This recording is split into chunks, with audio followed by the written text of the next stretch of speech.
Yes, people, what's going on? Good morning. Welcome to Stretford, Paddock. I am Adam McKola, and we have got loads to get stuck into today. Yes, we're talking Jadon Sancho. We're talking the international fallout.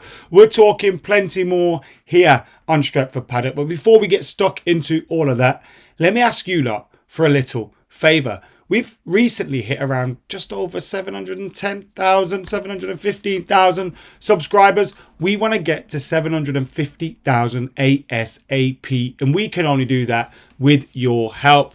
Help us by joining our community, hitting that subscribe button and becoming a part of Stretford Paddock. So much goes down here. Daily content. Obviously, we got loads for the members behind the scenes as well. Plenty going down, so hit that subscribe button, like, comment and share, and make sure you're keeping it locked. Now, I don't know if you just heard my alarm go off. It's my alarm to tell me that I got to get this news out, and this news is going out, I promise you. And we've got, interestingly, to start with, Jadon Sancho. As I said, he has deleted that tweet.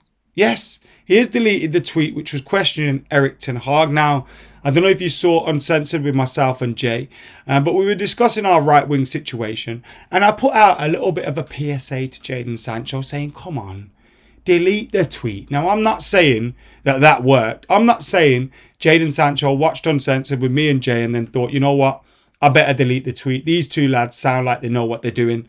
I'm not saying that's what happened, but I wouldn't be surprised if it did, because it's quite clear Jadon Sancho subscribes to Stretford Paddock. Everyone knows that. You know, he watches it every morning. He loves me and Jay and Joe. Can't stand Steve. It's interesting. But Jadon Sancho deleted that tweet yesterday. Now, what does that mean in terms of his future? What does that mean in terms of his attempts to play at Manchester United? Will he be seen in the team again? Will he not? I hope him and the manager can put their differences behind them and we see something change. You know, we see Jadon Sancho become the player that we know he can be for Manchester United. He's incredibly talented. He's a player that I love to watch in full flow, and I've wanted to see more for Manchester United. You know, there's been times when I thought maybe he should play more, but there's clearly some things that are happening in training that maybe aren't quite right. That doesn't mean it's the end of the road. No, not like boys to men, but it could be the start of a fresh start, you know, where you get everything out in the open. You get your issues said. The manager tells him his problems. Jadon tells the manager what his issues are. And they get them all out there and they leave it behind them. That's, you know, the optimistic solution to this. And I hope it can be the case. We do hear a few bits from the Athletic today. And it says, the issues at United dated back to last season when newly appointed Ten Hag and his coach tried to get Sancho to arrive on time by setting him a schedule at least 1 hour earlier than the rest of the squad. This tactic had some initial success before Sancho fell into familiar patterns. After Sancho's retort on social media, United were prepared to sanction a permanent exit away from Old Trafford. With Saudi clubs and Turkey clubs still in the transfer windows. Saudi clubs were told of a £65 million asking price for a player who joined United in July for $73 million. Approached for him to leave the club, however, not backed by Sancho and his representatives. There were no talks about a permanent transfer, and Sancho never gave any indication of being open to a move. United declined to comment.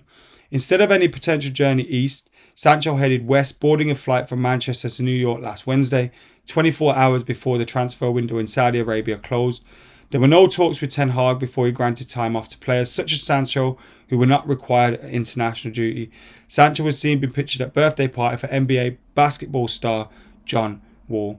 Now, I've seen some of the pictures of Sancho in America and stuff, and people saying, what's he do? If they've all been given time off, then I don't see the issue with it at all. And it says one source close to the German club, Dortmund, noted that although Jadon was mentally tough on the pitch, he'd be quite childish and unprofessional with little things. Occasionally missing team meetings or oversleeping were viewed as problematic. It got to the point where Edin Terzic, Lucien Favre's assistant at Dortmund, would personally knock on Sancho's hotel room door to pick him up before meetings.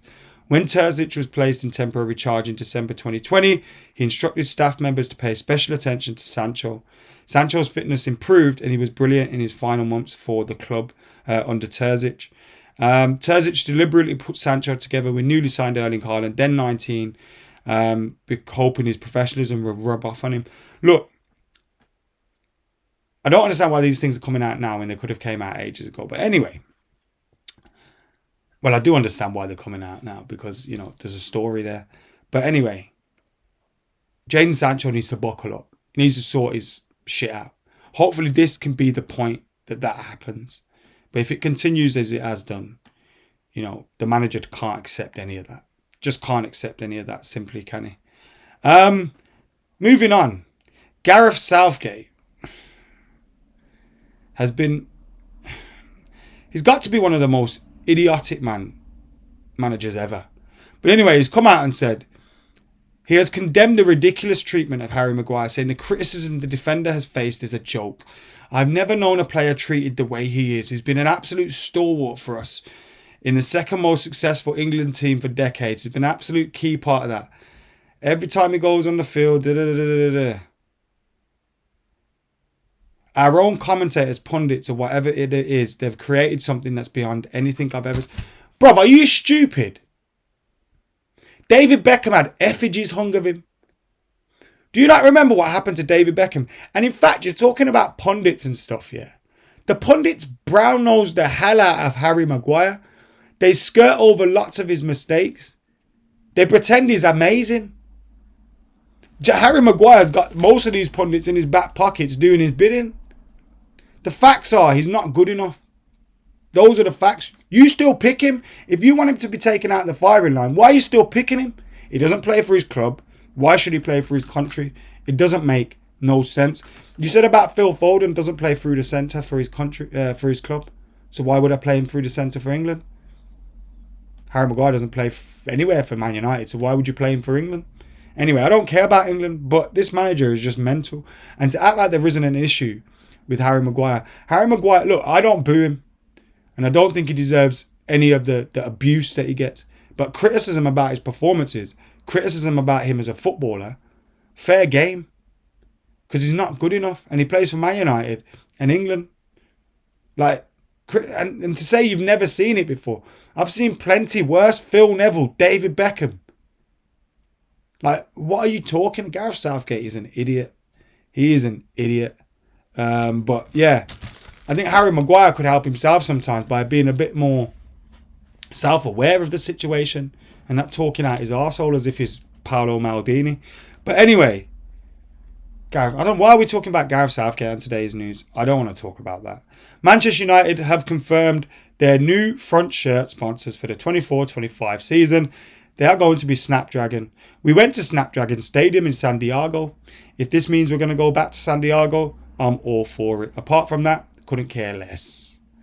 It's been interesting. I see all these people doing mock-ups of shirts and all that. Going, oh, look at this, look at that, look at this. Same people say, boycott the sponsors. It's fine. I suppose that's what we do as football fans. We just want to know what the kit's going to look like, right? Manchester United to make Facundo Pellistri contract decision very soon. They're reportedly prioritising tying up a new contract for Facundo Pellistri. Look, he deserves one. Get him signed up for a new contract. Get him in the first team possibly this season. If not, send him out on loan. But he looks like a talent. He looks like a talent. And in him and Amad Diallo, we have two players there that could be potentially talents for Manchester United. Wouldn't mind seeing them given an opportunity. But yeah, anyway, let us know your thoughts in the comments below. Is there no way back for Jadon Sancho, or could he sort things out with the manager? Put the past in the past and see a new Jadon Sancho. Fingers crossed. What do you think about Facundo Pellistri, getting him tied up? What do you make of Southgate's comments? Let us know all your thoughts in the comments below. I'll be back very, very soon. Until then, I'm out of here.